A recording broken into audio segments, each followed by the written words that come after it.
Existe un libro que fue citado dentro del Nuevo Testamento, palabra por palabra, y que sin embargo no aparece en la Biblia que la mayoría de nosotros tuvimos en las manos de niños. Se llama el libro de Enoc. Durante los últimos meses, miles de personas empezaron a copiar su texto dentro de sistemas de inteligencia artificial para pedirles que lo analizaran, y por todas partes aparecieron titulares diciendo que la máquina había descubierto algo que lo cambiaba todo. Voy a ser honesto contigo desde el primer minuto. La máquina no descubrió nada. Cada patrón que señaló ya estaba escrito, hace décadas, en los estantes de las bibliotecas universitarias. El verdadero misterio es otro, y ninguna inteligencia artificial puede resolverlo. Un libro que la propia escritura cita como profecía fue borrado del canon con el que crecimos. Y el hombre que le da nombre, según una tradición que casi nadie conoce, no murió. Se convirtió en otra cosa. En los próximos minutos vas a entender por qué este texto fue apartado, qué guardaban sus páginas y hasta dónde viajó antes de que alguien decidiera que no debíamos leerlo. Si los misterios que casi nadie se atreve a contar te generan curiosidad, quédate hasta el final, porque lo que vas a escuchar no termina donde crees.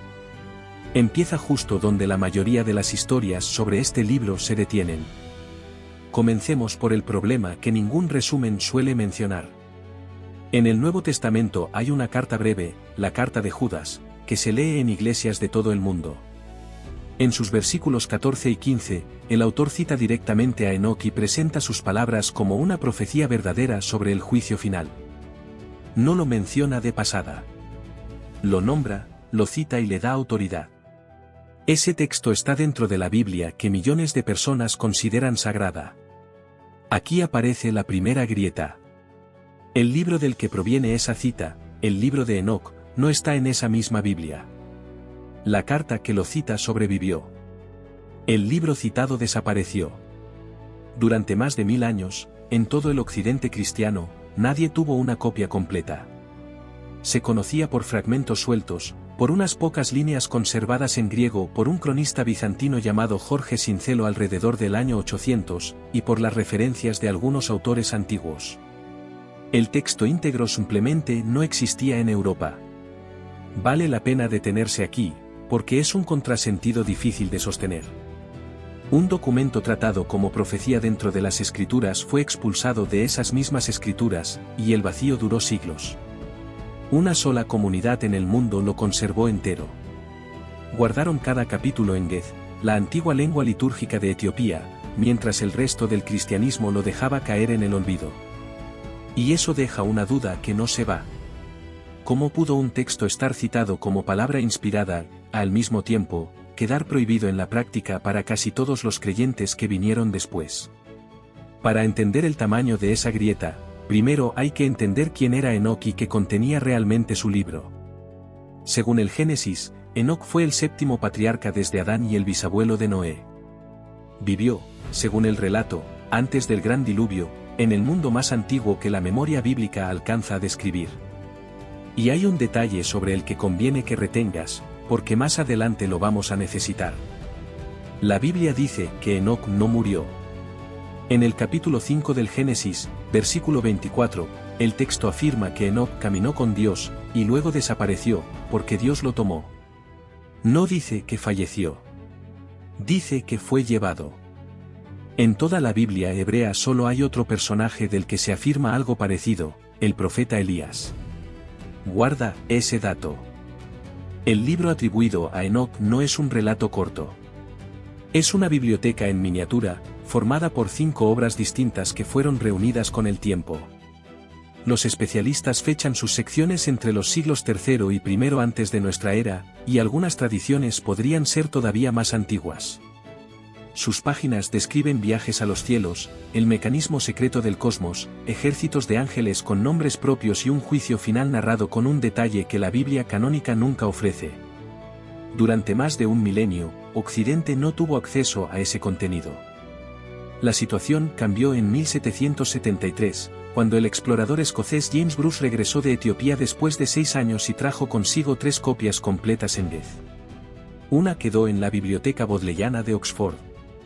Y en 1821, un profesor de hebreo de esa universidad, Richard Lawrence, publicó la primera traducción íntegra al inglés.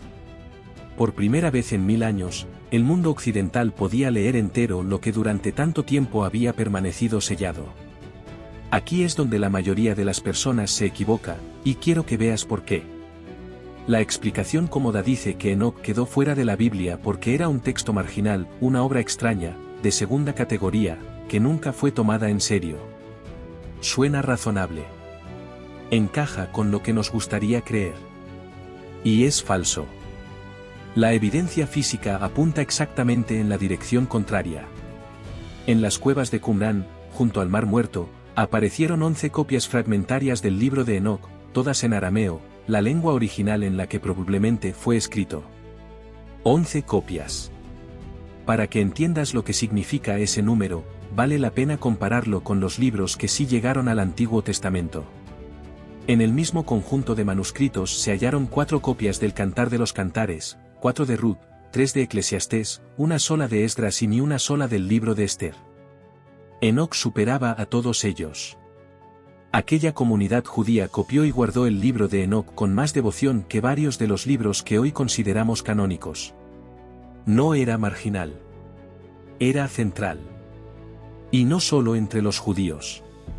En el cristianismo primitivo, uno de sus teólogos más influyentes, Tertuliano de Cartago, que vivió alrededor del año 200, defendió el libro de Enoc por escrito y lo llamó, con esas palabras, la escritura de Enoc. El gran erudito Orígenes también lo citó con respeto. Estos no eran personajes menores. Eran las voces que estaban construyendo el cristianismo. El propio Tertuliano dejó por escrito su sospecha sobre por qué el libro había sido apartado. Sugirió que fue rechazado precisamente porque hablaba de Cristo, y quienes lo rechazaban no querían aceptar esa parte. Es una acusación fuerte, y conviene tomarla como lo que es, la opinión polémica de un hombre del siglo III, no un hecho probado. Pero muestra que ya entonces, hace 1800 años, la ausencia de Enoc necesitaba una explicación. Con el tiempo, las grandes voces de Occidente empezaron a empujarlo hacia afuera. San Agustín, en La Ciudad de Dios, escribió que los escritos atribuidos a Enoc eran demasiado antiguos para ser confiables. Las listas de libros aceptados que se fueron fijando en concilios como el de la Odisea, hacia el año 363, simplemente no lo incluyeron. Así, sin una sola prohibición dramática, un texto que había sido escritura fue quedando fuera, capa tras capa, hasta desaparecer. De modo que la anomalía es real y es incómoda.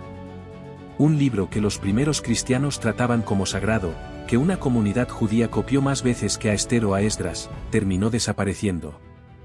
La pregunta correcta no es por qué un texto insignificante fue ignorado. Es porque un texto importante fue silenciado. Durante casi 1800 años, quienes querían minimizar el libro de Enoc tenían un argumento aparentemente sólido. Decían que era tardío, que había sido escrito después de Cristo, que sus parecidos con el lenguaje cristiano demostraban que copiaba al cristianismo y no al revés. Ese argumento se derrumbó en el desierto. Entre 1947 y 1956, en las cuevas cercanas a Qumrán, aparecieron cerca de 900 manuscritos antiguos, y entre ellos estaban esas copias arameas de Enoc que llevaban 2000 años enterradas. Una de las más importantes recibió el nombre técnico de 4Q208. Por la forma de su escritura, los paleógrafos la fecharon en torno al año 200 antes de nuestra era. 200 años antes de que Cristo naciera. La teoría del libro tardío quedó pulverizada. Enoc no imitaba al cristianismo. Enoc ya circulaba, copiado y estudiado, mucho antes de que existiera el cristianismo. En 1976, el investigador Joseph Milik publicó la edición académica de aquellos fragmentos arameos de la Cueva 4, y el debate cambió para siempre. A partir de ese momento, ignorar a Enoc dejó de ser una opción seria para cualquiera que estudiara los orígenes de la Biblia. Con el texto ya sobre la mesa, los especialistas empezaron a leerlo con otros ojos, y lo que encontraron desborda por completo lo que suele contarse en Internet. Sí, la primera parte del libro narra la caída de los llamados vigilantes, unos 200 seres celestiales que, según el relato, descendieron sobre el monte Hermón, se unieron a mujeres humanas y engendraron a los gigantes. Esa parte ya la conoce mucha gente. Pero hay otra sección, mucho menos comentada, que resulta más reveladora. Los capítulos 72 al 82 forman el llamado Libro de las Luminarias, y describen un calendario. No un calendario cualquiera. Un calendario solar de 364 días, revelado a Enoc por el ángel Uriel. Durante mucho tiempo se dijo que esa cifra era simplemente un error, que aquellos hombres no sabían medir bien el año. Y aquí está el detalle que casi nunca se explica. 364 no es un número torpe. Es un número perfecto para lo que buscaban. 364 dividido entre 7 da exactamente 52. 52 semanas exactas, sin un solo día sobrante. Con ese calendario, cada fiesta religiosa caía siempre en el mismo día de la semana, año tras año, y ninguna celebración importante podía tropezar jamás con el sábado sagrado. No era ignorancia astronómica. Era una decisión teológica deliberada, diseñada para proteger el descanso sagrado. Investigadores como Henrik Brownell y Jonathan Ben Dopp han dedicado libros enteros a reconstruir esa lógica. La comunidad del Mar Muerto adoptó justamente ese calendario, y por seguirlo entró en conflicto con las autoridades del Templo de Jerusalén, que usaban un cómputo distinto. Hay más. En los capítulos 46 al 48 aparece una figura celestial llamada el Hijo del Hombre, que existe junto a Dios y que juzgará a los hombres al final de los tiempos. Ese título, Hijo del Hombre, es exactamente el que Jesús usa con más frecuencia para referirse a sí mismo en los Evangelios, alrededor de 80 veces. Y los especialistas serios, como George Nickelsburg y James Van Der Kam, cuyo comentario en 2 volúmenes es hoy la referencia mundial sobre este libro, señalan un detalle honesto que rara vez se menciona. Esa sección precisa, la que habla del Hijo del Hombre, es la única gran parte del libro que no apareció entre los manuscritos de Qumran. Ese silencio importa, y lo tomamos en serio, porque separa la investigación cuidadosa de la conclusión fácil. Y ahora llegamos a lo que casi ningún vídeo sobre este tema llega a contar. El libro de Enoc no solo sobrevivió escondido en Etiopía. También viajó en la dirección opuesta, hacia el oriente, y lo hizo de una forma que parece imposible. Dentro de Enoc hay una obra hermana, el Libro de los Gigantes, que sigue a los hijos de los vigilantes. En el siglo III de nuestra era, un profeta nacido en Babilonia llamado Maní fundó una nueva religión, el maniqueísmo, que llegó a extenderse desde Roma hasta China. Y Maní hizo algo que nadie habría previsto. Tomó el Libro de los Gigantes, esa historia judía de ángeles caídos, y la convirtió en una pieza central de su propia escritura sagrada. Durante siglos nadie supo esto con certeza. Hasta que, en las arenas de Turfan, en el extremo occidental de China, los arqueólogos encontraron fragmentos de ese libro. Estaban escritos en persa medio, en sogdiano y en la vieja lengua de los uigures. El erudito W. B. Genin los publicó en 1943, y lo que salió a la luz costaba creer. La historia de los vigilantes de Enoc había recorrido toda Asia, por la ruta de la seda, adaptándose a lenguas que jamás habían tocado la Biblia. Y dentro de esos fragmentos aparece un nombre que nadie esperaría encontrar allí. Gilgamesh. El héroe de la epopeya sumeria más antigua del mundo aparece caminando entre los gigantes de Enoc. Una leyenda hebrea del diluvio, fundida con el mito mesopotámico, cruzando el continente entero. En esos fragmentos, los gigantes tienen pesadillas. 2 hermanos, Oya y Jaya, sueñan con una destrucción que se acerca, con una tabla lavada por el agua de la que se borran todos los nombres menos 3. Aterrados, envían a un gigante mensajero llamado Mahawei, que vuela a través del mundo para encontrar a Enoc, el único capaz de interpretar el sueño. Y Enoc les responde lo que ninguno quería oír. Que el diluvio ya viene, y que su estirpe será barrida. Esa misma escena, con esos mismos nombres, se conservó tanto en los rollos del Mar Muerto como en los desiertos de China. Pero el golpe final no está en el libro. Está en el hombre. ¿Recuerdas que te pedí retener un detalle? Que Enoc no murió, que Dios lo tomó. Los místicos judíos de la antigüedad tardía tomaron esa frase muy en serio. En un texto conocido como el tercer libro de Enoc, o Sefere Jalot, escrito en hebreo alrededor de los siglos V y VI, se cuenta que le pasó a Enoc después de ser llevado. Según ese texto, Enoc fue transformado. Su carne se volvió fuego, sus venas llama, sus ojos antorchas. Y recibió un nombre nuevo. Metatrón. El príncipe del rostro divino. El escriba celestial. El ser al que ese libro se atreve a llamar el YHVH menor, el segundo después de Dios en todo el cosmos. El especialista Philip Alexander, de la Universidad de Manchester, y el investigador Andrei Orlov, han estudiado durante años esta tradición. Y esta idea se volvió tan peligrosa que la propia tradición judía tuvo que frenarla. En el Talmud de Babilonia, en el Tratado Hagigá, se cuenta que un sabio llamado Elisa ben Abuyá ascendió en visión al cielo y vio a Metatrón sentado, escribiendo.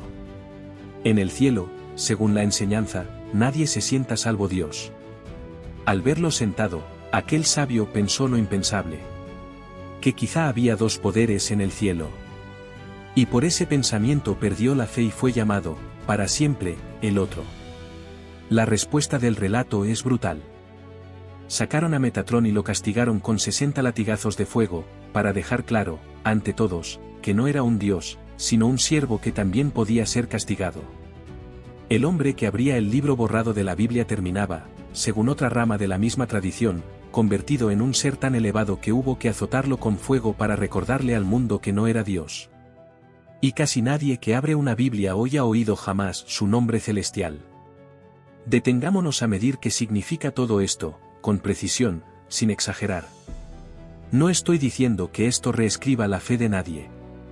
Estoy diciendo algo más concreto y más inquietante. El título que Jesús eligió para hablar de sí mismo, Hijo del Hombre, ese que repitió unas 80 veces, encuentra su paralelo precristiano más claro en un libro que la tradición posterior dejó caer del canon. Las ideas sobre los ángeles caídos, sobre el origen del mal, sobre el juicio final, que damos por bíblicas, fueron moldeadas en buena parte por un texto que casi ninguna Biblia occidental incluye. Esto ya no es especulación de aficionados. Es el terreno del Inox Seminar, el grupo académico internacional fundado por el profesor Gabriele Boccaccini para estudiar precisamente esta influencia. La conclusión no es que alguien escondiera una verdad secreta en una bóveda. Es algo más silencioso, por eso mismo, más difícil de tragar. La herencia que recibimos fue editada. Distintas comunidades, en momentos distintos, decidieron que entraba y que se dejaba fuera, y a nosotros nos llegó el resultado final sin la lista de lo que se descartó. Enoc estuvo a punto de desaparecer del todo. Lo salvó una iglesia en Etiopía y un puñado de fragmentos en el desierto. Y si un libro de este peso, citado por la propia escritura, pudo quedar tan cerca del olvido total, la pregunta que queda abierta es incómoda. ¿Cuántos otros textos pasaron por ese mismo filtro silencioso, y esos no tuvieron un desierto ni una iglesia lejana que los guardara? Creciste, como casi todos nosotros, con una Biblia concreta en casa. Con un conjunto de libros que te enseñaron a considerar completo. Hoy sabes que un texto que las voces más antiguas de esa misma tradición llamaron escritura no está entre esas páginas, y que el hombre que le da nombre terminó, según otra tradición, convertido en un ser situado apenas por debajo de Dios. Así que quiero dejarte una sola pregunta, y me gustaría leer tu respuesta abajo.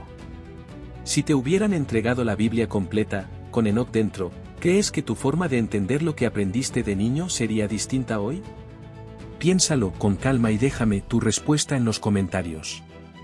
Si este tipo de historias, las que buscan el dato verificado en lugar del rumor fácil, son las que te gusta escuchar, suscríbete y activa la campana. Porque el libro de Enoc no fue el único que estuvo a punto de perderse, y en el próximo vídeo vamos a abrir otro de esos textos que alguien, en algún momento, decidió que no debíamos leer.